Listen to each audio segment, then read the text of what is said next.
आप देख रहे हैं Bharat 47 news. Imaan tours and travels बेहतरीन सुविधा के साथ लोगों को करा रही है उम्रा।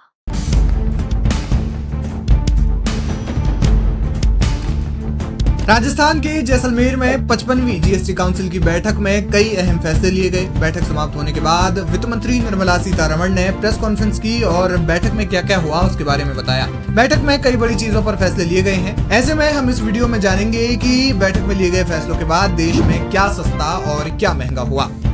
पॉपकॉर्न पर जीएसटी बढ़ाने को लेकर सोशल मीडिया पर चर्चाओं का बाजार गर्म है। तो जी हाँ, जीएसटी काउंसिल की बैठक में पॉपकॉर्न पर जीएसटी को लेकर बड़ा फैसला लिया गया है।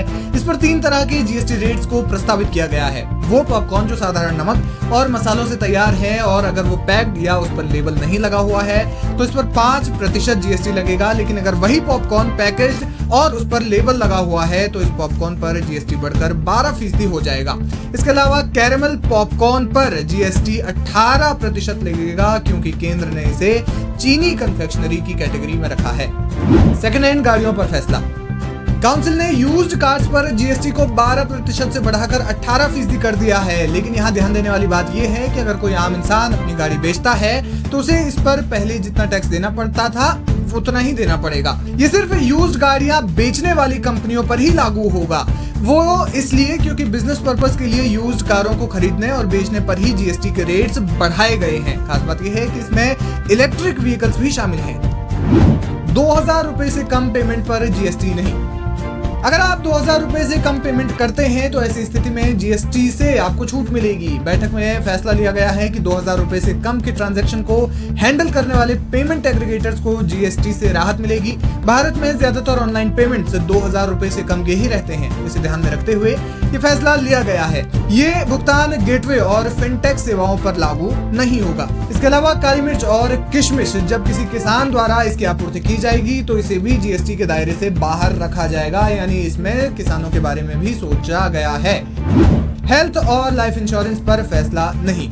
लंबे समय से ये कयास लगाए जा रहे थे कि हेल्थ या लाइफ इंश्योरेंस प्रीमियम सस्ता किया जाना चाहिए। मंत्रियों के समूह ने जीएसटी काउंसिल की बैठक में इसको लेकर प्रस्ताव भी रखा, लेकिन इस मामले पर फैसले को टाल दिया गया है। यानी फिलहाल बीमा योजनाओं पर जितना टैक्स लगता है उतना ही लगेगा। इस पर जीएसटी कम या ज्यादा करने का फैसला अगली बैठक में लिया जाएगा, जो संभवतः जनवरी 2025 में हो सकती है। लेकिन जीन थेरेपी को पूरी तरह से जीएसटी के दायरे से बाहर रखा गया है। किन मुद्दों पर नहीं हुआ फैसला? ऑनलाइन फूड पर जीएसटी कम करने के फैसले को टाल दिया गया है। इसके अलावा होटल और रेस्टोरेंट पर लगने वाले 18% जीएसटी को घटाने पर भी कोई फैसला नहीं लिया गया है। इसे 18% से घटाकर 5% विदाउट आईटीसी करने का प्रस्ताव था। साथ ही इसमें उन होटल्स को शामिल किया गया था जिसमें एक रात का किराया 7,500 रुपए है, लेकिन इसे बदला नहीं गया है। वहीं fitment committee food delivery apps पर लगने वाले जीएसटी के बारे में भी आगे की बैठक में फैसला होगा। अभी के लिए इसे टाल दिया गया है।